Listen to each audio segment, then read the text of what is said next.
I'm not having him walking about looking like a sex offender. What if he has to go to hospital? I worked in childcare for years. EMS were the bane of our lives. This incident stands out because I literally spent an entire month trying to laugh my ass off and be a dignified member of a high school support staff. The main players, me, TK, the kid, M, everyone's favorite entitled mother, CT, chemistry teacher, P, principal.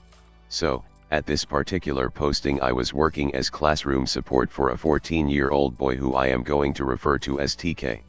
TK had some issues, visual impairment, could see but not very well, behavioral issues and a mean temper to boot. He was doing so badly in class that they sicked me on him to try and get him to do some work, or at least shut up and not disrupt the rest of the class.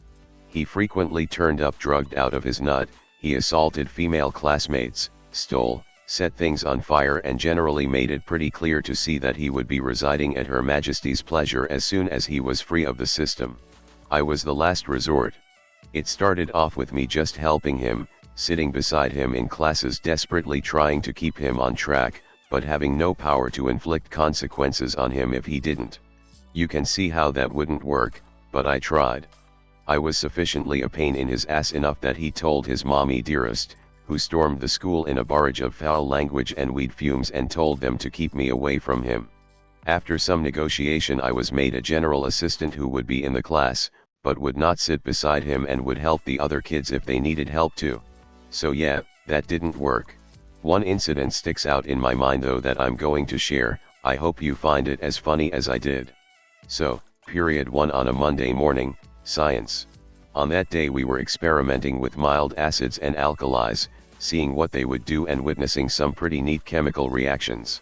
TK was at his best, having a hangover and not being pleased about being made to come to school as it was, and was playing the fool by trying to embarrass a couple of girls by grabbing his chest, crotch and posterior and singing the milk, lemonade, chocolate song.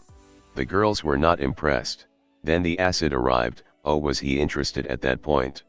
I should have taken that as a warning, but he was interested in something, and both myself and the teacher were just grateful he was behaving for once. One of the other kids dropped their beaker of acid on the floor, and in the rush to get broken glass and acid off of that kid, and the floor, we took our eyes off him for a second. In the briefing before the practical, the kids were warned not to get any of the compounds on their skin or clothing, standard set of warnings, and also who would actually want to put corrosive things on their skin. Well, that's what he did. Both hands. When class resumed after the cleanup he was back to milk, lemonade, chocolate, and with a resigned sigh I took station near him to try and shut him up, which actually succeeded because we were going to be melting shit as he put it. As he is sitting melting things, or trying to, I notice that a chemical reaction is indeed occurring, just not in his beaker.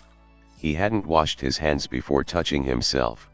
The fabric was no bleaching with startling speed, leaving him with, you guessed it, handprints in specific places on his black trousers, blue jumper, and as we found out later, all the way through to his boxers.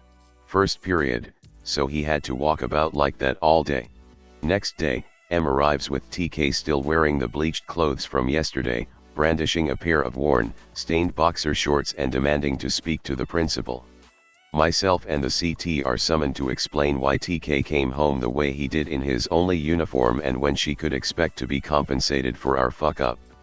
Apparently, even though she didn't want him to be watched, I should have been watching him. The school shouldn't have let him in the class, because they know what he's like, and she would be waiting until she was handed the necessary cash to replace his uniform. P. I'm sorry M, school uniform isn't our responsibility. We have no funds to give you, but there may be some that would fit in the lost property if you would like us to check. M. My kid won't be wearing second-hand effing clothes. That's effing disgusting. Who the F asterisk CK do you think you are?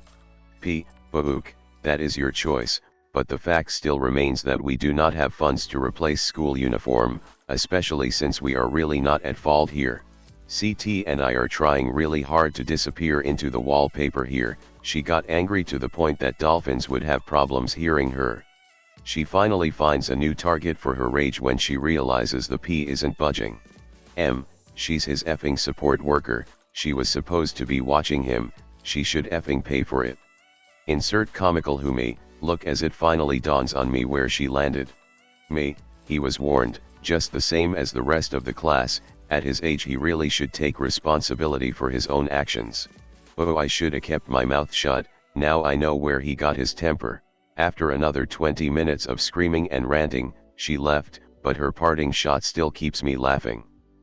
You may as well f***ing keep these. I'm not having him walking about looking like a sex offender, what if he has to go to hospital?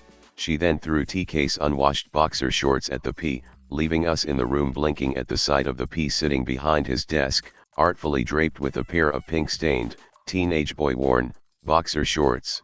It was really hard to function for a while after that. CT and I had to keep fetching things from the cupboard so we didn't end up laughing our asses off during class.